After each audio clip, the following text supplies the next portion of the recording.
we are back to the New Jersey High Railers in Paterson, New Jersey. Originally we were here last year in 2021 for their Halloween special.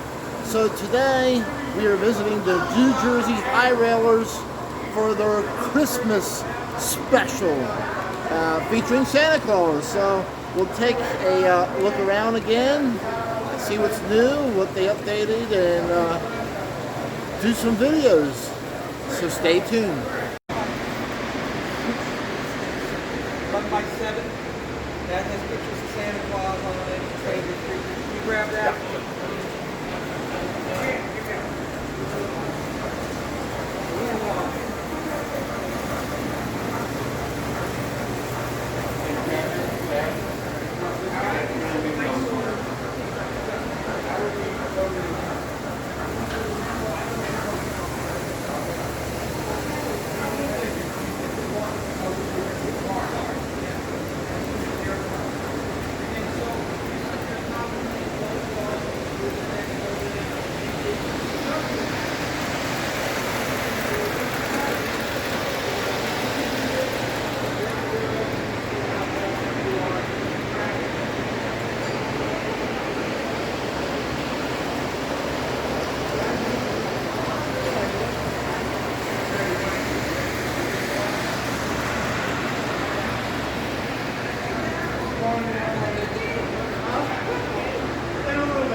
would have been alright.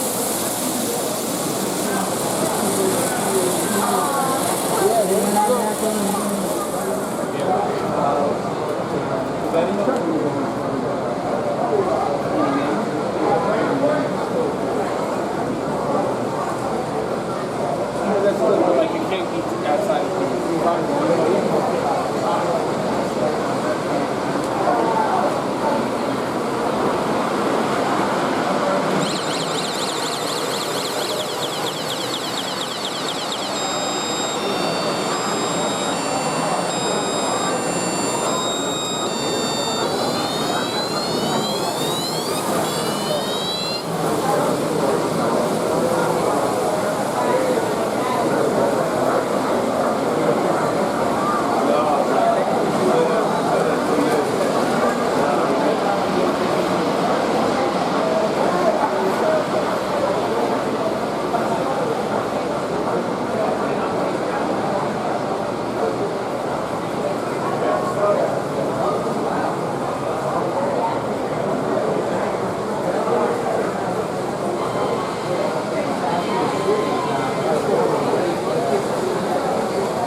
watchtower, okay.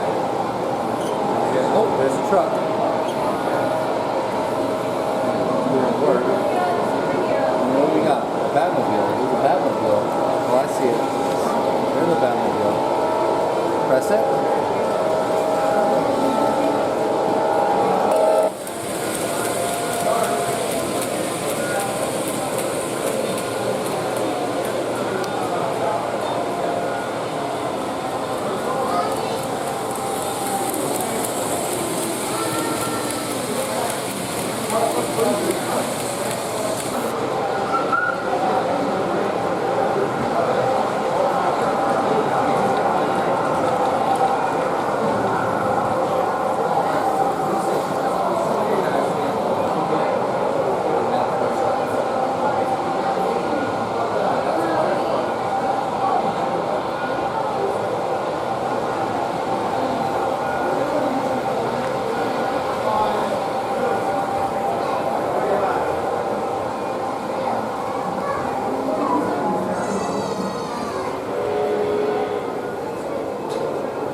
Keeps it steady, or Yeah, it keeps it steady and allows me to go into different places and set up and turn off those too.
Similar controllers. Yeah. Oh. They picked up the other guy. Oh, he running the What's that? We got two NYSW controllers trained to work at the same time.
So I wanted to talk about this Pan Am building that's behind me real quick while we're doing our tour. This Pan Am building actually existed. I don't know if it still does today. But if it really featured a helicopter pad on top, and it did carry passengers to this particular building. If you ever watched the movie called Kogan's Bluff, which featured Clint Eastwood, and you will see him in the beginning of the movie where he rides a helicopter and a Chinook type of helicopter owned by Pan Am, and they actually land on top of the building.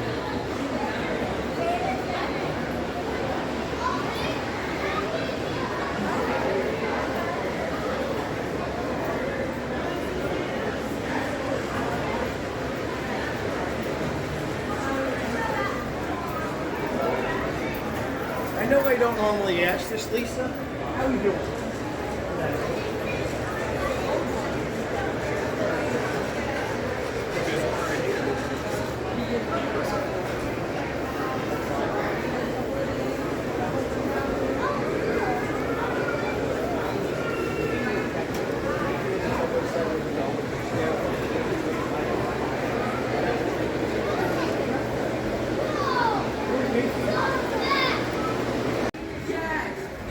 So let's go check out the Sopranos layout from the show, movie.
Claus is in the house. Let's hear it for Santa. Merry Christmas. So here we have Santa Claus at the New Jersey High Railers. Merry Christmas. Merry Christmas to you, and a Happy New Year. And thanks for taking the time out for being in the video. Anytime. All right, we'll catch you later. All right. Bye-bye. So we are here with Kevin of the New Jersey High Railers here in Paterson, New Jersey. How you doing today, Kevin? Good. Glad to see you. Glad you arrived at our Christmas show. Yes, I was looking forward to this. So I got a couple questions for you. And so when did this club and this building... Well, this is the second place that we've been in. The first was a modular layout. We had a modular layout. We acquired this building or this space somewhere between 12 and 15 years ago. Okay. It's about 12,500 square feet of space, which gives you quite an idea of the enormity of the layout that we have here, right? So, quick dimension is roughly about 220 feet long, Wow. about 40 feet wide. And as you see with all the trains running today, we can run anywhere between 16 and 18 trains at one time. Wow, very nice. Yeah. How many members do you guys have? We currently have about 65 to 70 members, and the reason I say that is we have members that are associate members. They live out of state. Okay. So we include them as part of the associate membership. They don't have full membership because they're not here, but on a full membership basis, we have between 60 and 65, and we add 2 or 3 members a year. How many open house shows do you do a year?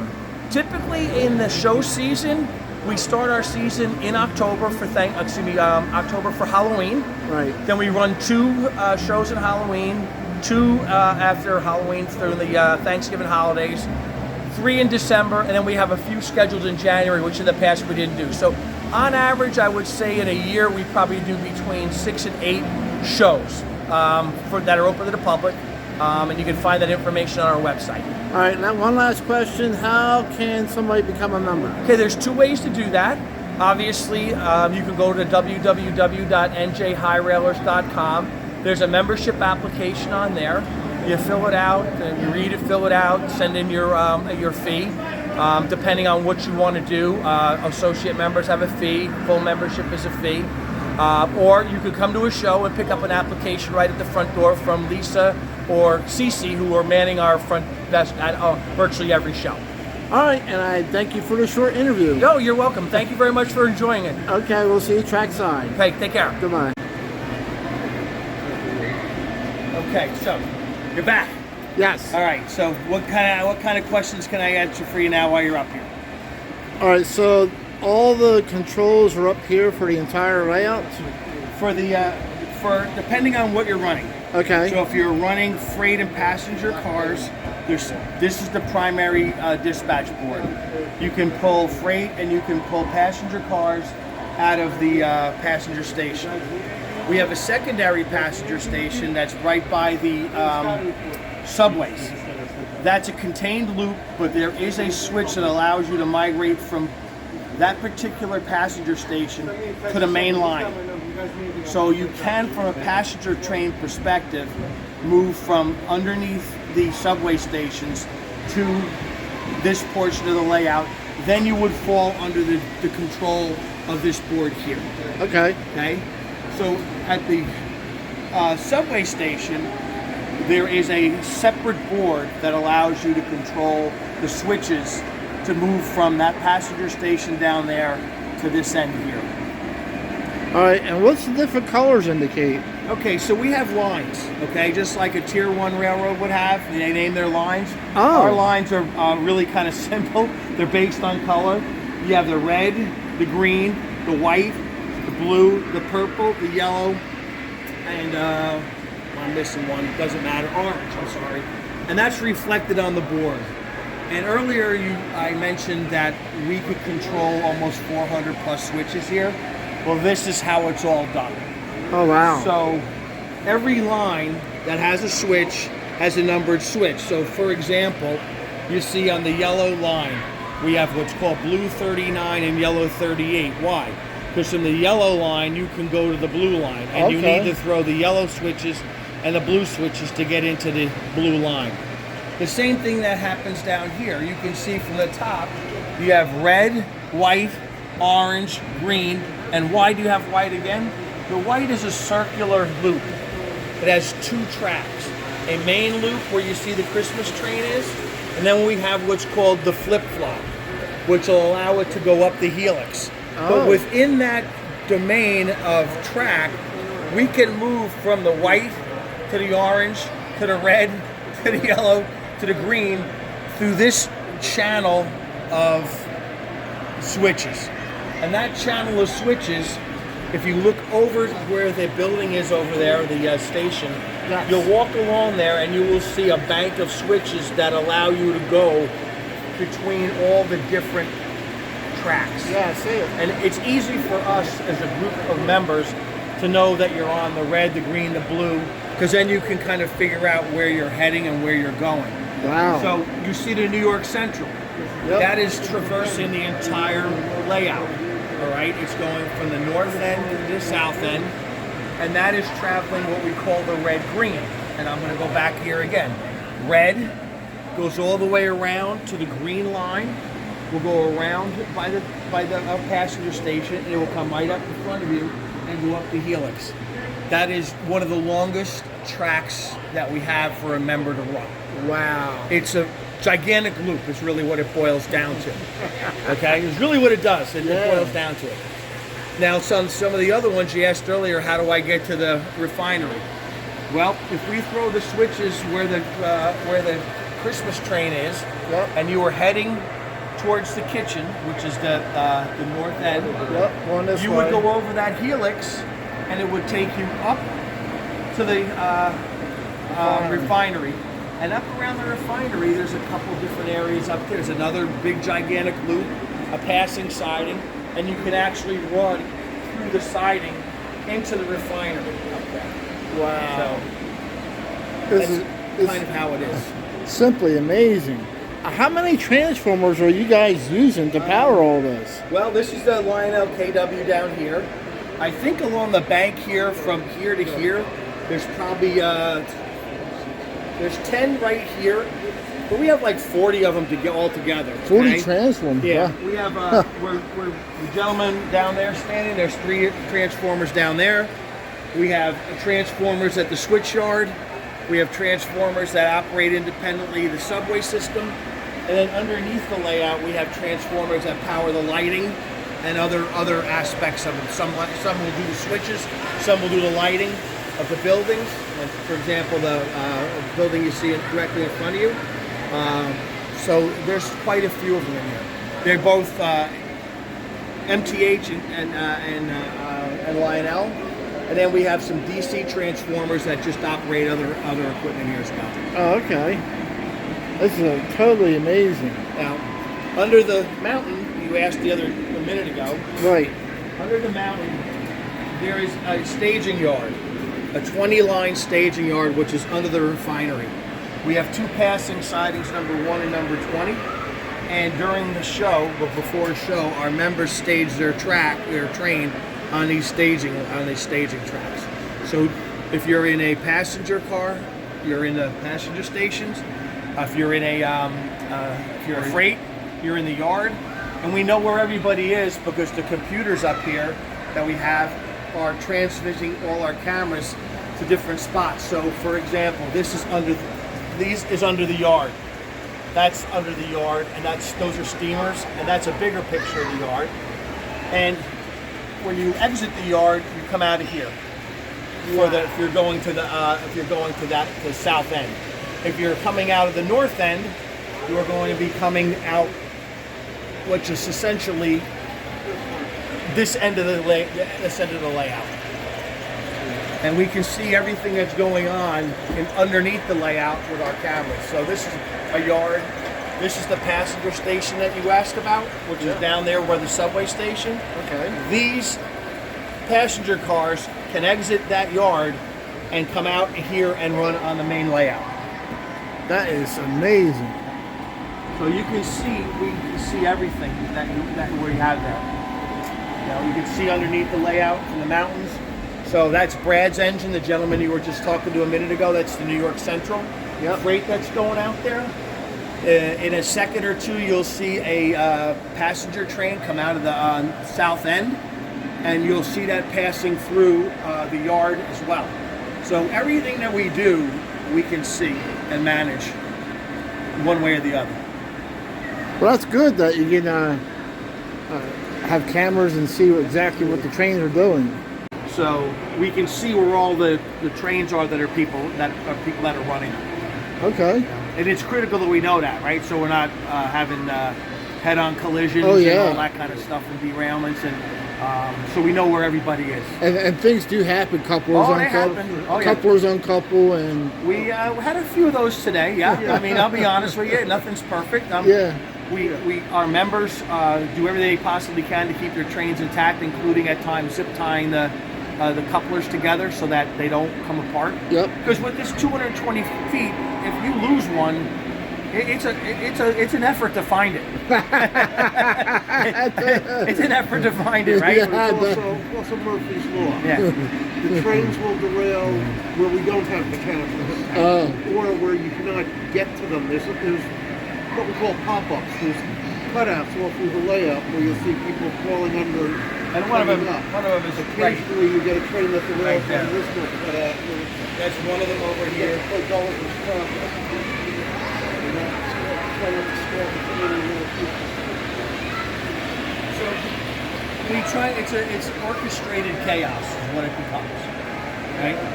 So once everybody's out on the layout, or when we switch everybody over and they're doing what they have to do, it's relatively. It becomes a simpler operation at that point in time, right? Because Okay. each person that runs a net train is responsible for his train on the layout while he's running it. Okay. So, and we have runners to help folks out. So we have a responsible, folks helping the helping the engineers, mini That's conductors. irresponsible for us. There you go, many conductors. Conductors. Yep, there you go. So that's how we operate it in the bigger picture. It's a lot more complex than that, but for high level, you pretty much got it. And then the subway's a little bit different too, because that's a self-contained operation. None of that can come over here. It's from the mountain all the way down, and as you see, you'll see them come by on the Atlas track there. Those are that is part of the subway system. Okay. So you have two levels of subway. One's running around the base of the layout, and then the other one is the secondary level where you see the long bridge, and you see it coming where the Christmas train is. That is a subway, the second tier of the subway level. And that subway level on the first tier runs the entire layout on top where everybody can see it. The lower level is below it, like a subway would be, and you would see 34th Street. You would see all the different stops. So you have all those as well. All right. Wow, that's very nice. And I see you got another board over here yet. Yeah, this board here is kind of a manages the inner feeds, okay, of the layout. So when you lean over the layout and you look at the passenger yard, this block controls the passenger terminal. Oh. So this is all the different feeds to get you out of the passenger terminal. So most folks will stage their train on one of these tracks. They'll have to make their way through the entire underground system and come out here on the red. Remember I told you that they could all come out from over there to over here? If you're in the passenger terminal, you have to make a complete loop around it, and you end up coming out on the red main. And the red main is the one that I mentioned that goes around the entire layout, right? Right. With the red-green. So this is the board that helps control that section of the passenger station, and that's where you find the Pan Am building and the Empire State Building. So that's where you'll get that. That's where those feeds are from. Okay. So if you were to take a picture over there or a video, you'll see the passenger station that's over the top here. Probably the best way to do it is from here. You can get an idea of where the passenger station is, and those tracks underneath the buildings is the passenger station, and you'll see where the Pan Am building and the Grand Central is. We have a yard there, and that yard, as I mentioned, when you come out of there, it crosses over and goes right over to there and comes out on the red. This will give you the extent of the entire layout in a picture format. So this is our round table. Oh, okay. Okay, we have a turntable in there. This is the helix, the turntable, the engine house. But this is the extent of it as of 2 years ago. Now we've made major modifications and done things, which include the refinery, moving it from the lower level to the upper level. So that refinery that I mentioned earlier is fully functional, fully powered. And you can see that we just added, we're not quite finished yet, but we added a track that will go all the way through the refinery and come out at the other end.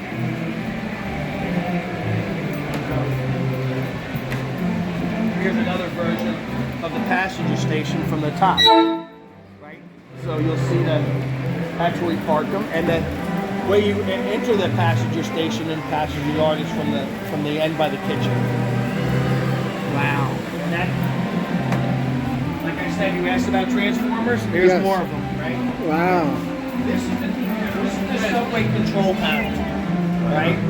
The subway control panel is brand new. It controls everything subway related, including the subway yards over there. So everything that you need to do from a subway perspective can be done here. So you have, it's turnouts on red, different sections that you can go to. This is our yard. Each switch represents a power drop. So if I was to turn it on, I don't want to do that right at the moment because I'm not sure who's running. Right. But these are all powered sidings, Okay. and it's all run from this particular board. Wow. The trolley line is off of this transformer. This is so crazy. I hope that gives you a kind of a idea of the complexity and the dedication that our members have to putting this together. Oh, it does. I mean, you can see a lot of work's been poured into doing this.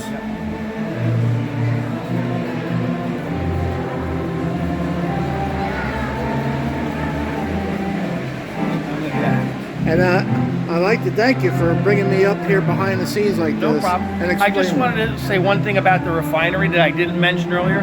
That is an actual replica of a refinery in Texas. It's an architectural rendering of a refinery in Texas that was donated to us. Wow. So that, if you were to go to Texas, and I'm not sure exactly if it's Galveston or somewhere along that Houston road, but that is a real refinery that's modeled after that was donated to us by the architects. Wow. So this is all being rebuilt as we speak.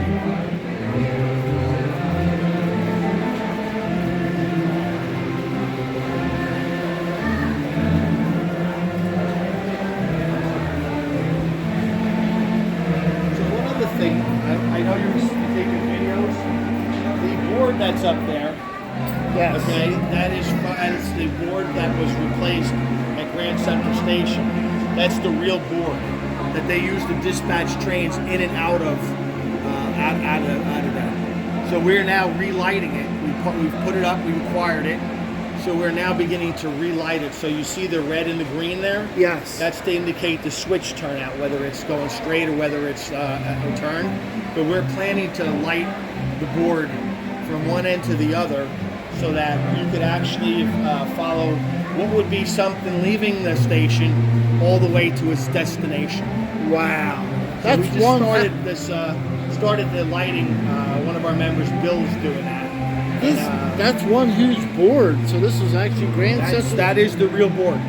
That is, they were going to throw it away, and we were able to get it from them. Wow. Huh. And that's amazing too. Yeah. So a lot of things in here that you see, whether it's the mini signal lights or the signal lights from down there. Some are for the Susquehanna. They donated them to us. Some are from New York, the New York subway system. The doors on the kitchen were donated for the subway system. Mini lights were picked up by people that were donated to. So a lot of we were fortunate that we have folks that were able to pick up some of these stuff based on donations. Very nice.